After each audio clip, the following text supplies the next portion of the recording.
Hello, and welcome to my first reading related video that's not like a short form content on YouTube.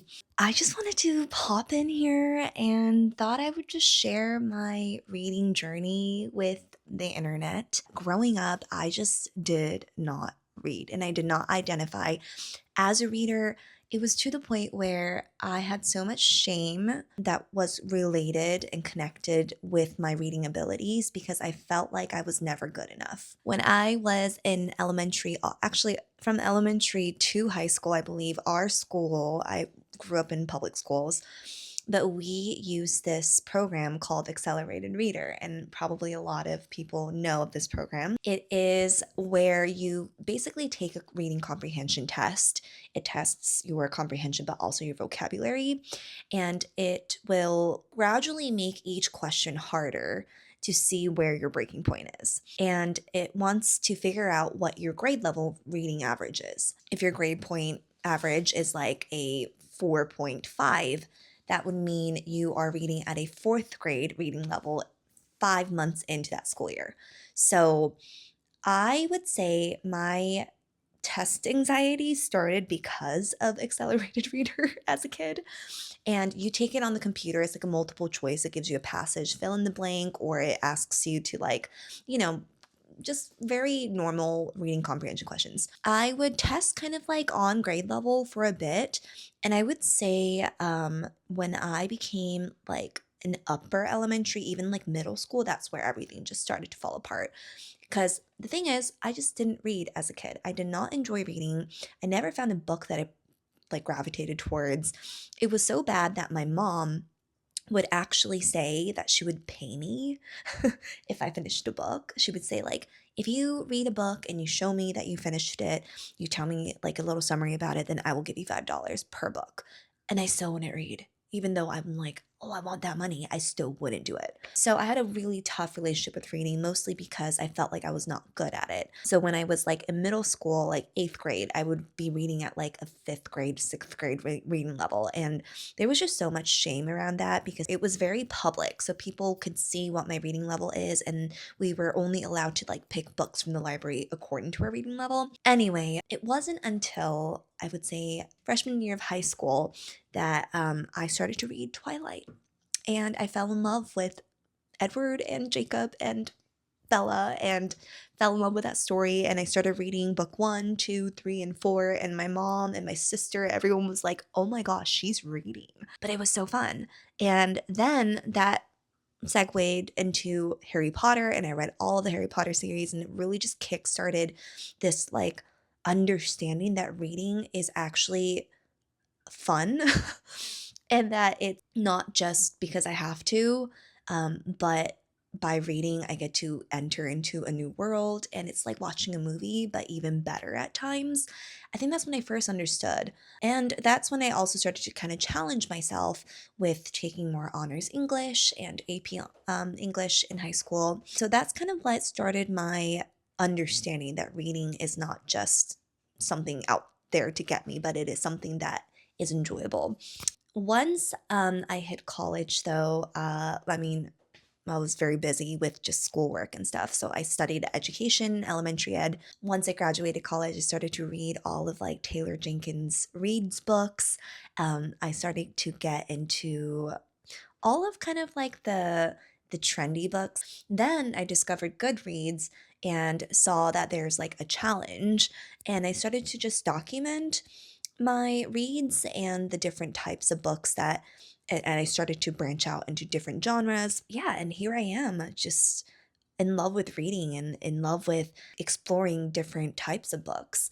I would say my favorite genre is literary fiction. I do really love a book that makes me feel things, and books where after I finish it, I know that this author spent so much time and energy developing and trying to bring out these characters.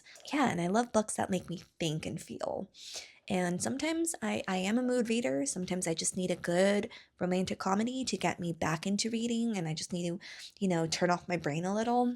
I guess reading is a big part of my life now, and it wasn't always the case. Teaching children, though, so I taught in the classroom for like 10 years. I recently transitioned out of the classroom, still working with kids, still working with teachers, but no longer in the classroom in the traditional sense. But when I was in the classroom, I always would have students who were like me and didn't love reading. And more than just like, oh, I like reading or not like reading, there was always this deep seated like fear of reading and fear of messing up and fear of not being able to comprehend something and comparing myself with or themselves with those around them and saying, oh, this person's reading faster than me, or they're getting it, or they're laughing and I'm not laughing. I don't really understand. Because I went through that as a kid and because I know what that fear is like, I have so much compassion and empathy for these children.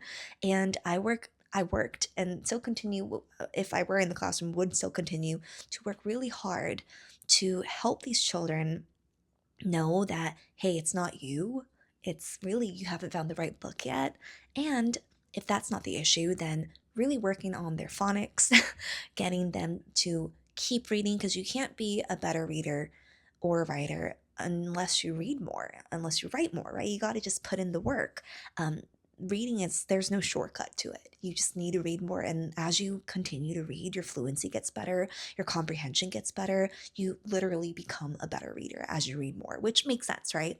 But I drilled that into my little second graders or, whatever grade I was teaching, that you got to keep reading.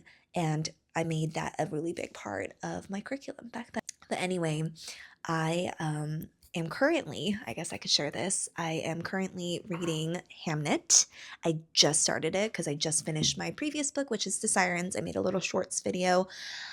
By the way, just a quick disclaimer, the reviews that I make are just such personal things. One person's review is not the end all say all. It's just my personal experience, review, and thoughts about the book. Another little thing I want to mention is that a lot of the times, depending on my mental state, my tiredness, that will affect how I perceive books too. If I'm like in a really lighthearted mood and I'm able to like get immersed in any story, I'm gonna have a better review than like say now where I'm like very busy and I have very limited time and I'm just reading expecting something and getting disappointed, right? So anyway, that's just my little preface or I guess disclosure, but I am really excited because I heard such wonderful things about this book. One last thing I wanted to mention, I also made a review about The Martian and I have such a soft spot for that book because when I was in high school, Martian first came out, okay? What year did Martian come out? Let me check. Okay, so it looks like The Martian came out in 2011, and that's when I was a junior in high school. And I clearly remember having this heart of like, I'm gonna be a reader. I freaking read Twilight. I read all of those books. And I remember going to the library and The Martian was just on display, right? Because it was like the hot new thing. And I remember thinking, oh yeah, I'm going to read that. And I checked it out and I remember having a conversation with a librarian at the time and she was like, Oh my gosh, I just finished this book. This book looks so good. You're gonna love it. It just flew by. I read it so quickly. I got really excited. I'm like, oh my gosh, I'm going to read this. I'm going to love it. I remember opening it and reading through it and going, oh my gosh, like I would read it and not comprehend it. That's how low my reading level was, you guys. And I would read it and just like kind of had that panicky feeling because I'm like, oh no, the shame, you know? And I remember trying and trying, not being able to read it, and then eventually returning it. And so I don't know, it's so funny that I picked it up at I used Libby and I read it on my Kindle, but I was able to read it so fast and it was so fun and I understood everything so quickly and I had so many thoughts and just thinking back to like middle school, high school Lydia who had so much shame about reading and just thinking how far I've come and like I don't know, makes me feel really proud. Yeah. But anyway, I hope you enjoyed this short little video of my reading journey. As you can probably tell, I'm not the most organized person when it comes to video making.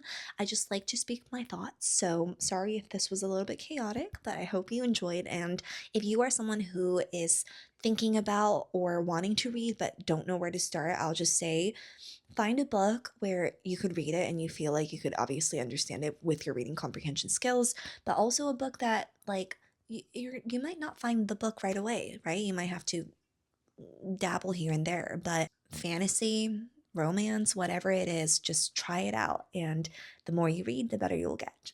And yeah, that's it for me. I will see you next time. Bye.